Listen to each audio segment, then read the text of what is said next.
Hi, I'm Miss Thornock. I'm an English teacher here at UCAS. I've taught both freshman and sophomore English since coming to UCAS and enjoy both grades very much.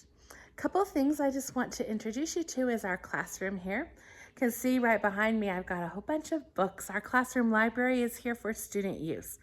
And there are many books here. Students can check them out in order to fulfill our monthly independent reading requirement, which is a requirement for all UCAS students. They're required to read one book every month. It's always due on the 15th. And we have a chart that students can choose from to get a variety of books and expose themselves to some new ideas and also read some of their favorite genres. With the ability to check out books from our library, I want to remind you, and this was on our disclosure document as well, is that everybody has a different standard and desire for what they want to read, what they're interested in, what they feel is appropriate. So please make sure that students and parents work together to make sure they're choosing books that they feel are the most appropriate. Just because I have it here doesn't guarantee that everybody's going to love it. So that is a parent decision that as you work with your students will work as well. Students, as they choose those different genres, there are some basic things that you need to keep in mind. Their book has to be on a grade level for a high school student or older. Also, the book has to have at least 250 pages. And for every month but one, it has to be a book that they've not read before. So keep those guidelines in mind as students continue to choose books for their monthly reading due on the 15th of each month. Other assignments that we have that are regular and routine are our vocabulary assignments. I'll take you up. Our vocabulary books are up here at the front of the room. I'm gonna go find them. We do vocabulary every Friday. So students will take a quiz on Fridays when they first come in after our starter, and usually that quiz takes less than 15 minutes. After that, they use our vocabulary book. Our vocabulary exercises are completed in class. The vocabulary books can't leave the school for copyright reasons. They don't leave, and we aren't allowed to make copies of them. So students need to complete their exercises in English. We have enough time to do that. Or if they need a little bit more time or they're absent, we also have a few books in every advisory classroom where students can get caught up if they need to in there. But that is one thing that has to be done here at school. So try not to miss school on Fridays, because then you have to come in and make it up, which is possible, not a big deal, but something to keep in mind. Other routine things, we start every day with an English notebook starter. You can see tomorrow we're doing notes on how to write a review. Got that on the board. But students come in, pick that up. We complete it in class every day. And then those English notebooks are graded 2 or 3 times every semester for completion and participation. So that's important for students to be on time. Otherwise, they miss that moment of our starters that takes the first 5 minutes of class. So other things that I want to just make sure we're familiar with is basic classroom rules and class policies. So back here by the door, we'll kind of find our way back to the back of the room again. So right here you can see is the entrance to our classroom. And as students come in the door, the first thing they pass is our cell phone parking garage. Students are required to keep their cell phones in this space when they enter the classroom. They don't get to keep it in their pocket, not even in the bottom of their backpack, but we park our phones right here so that we're not distracted by them during class. And that's a school-wide procedure and one that we definitely practice here in our classroom.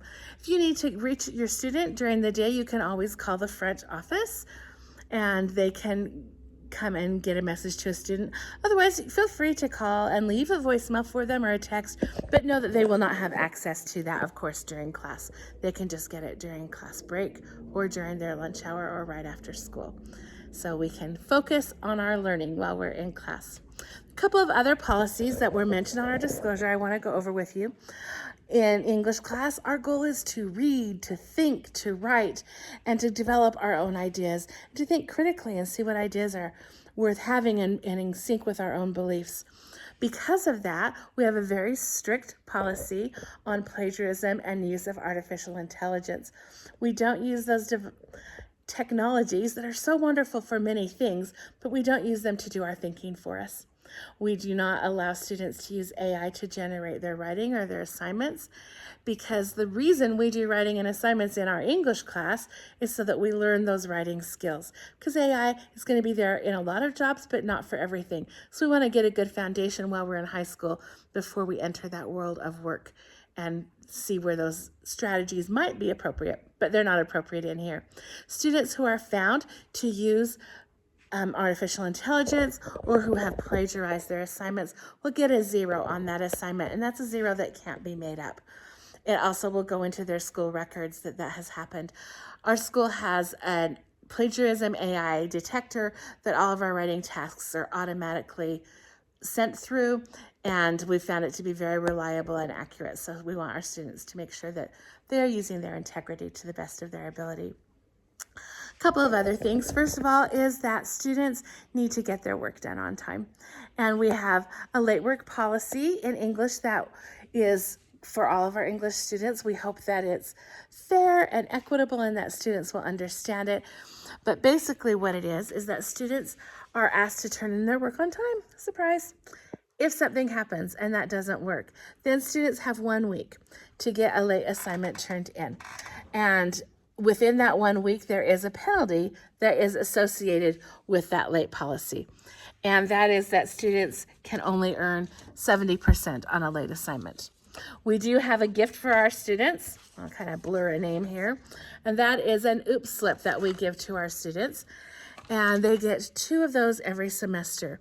If they get their assignment turned in within the 1 week deadline, they can then submit an oops slip to us.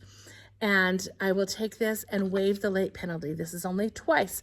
So I want to use it on a major assignment and not something that's just like 5 points, because then that's not worth using your oops slip for.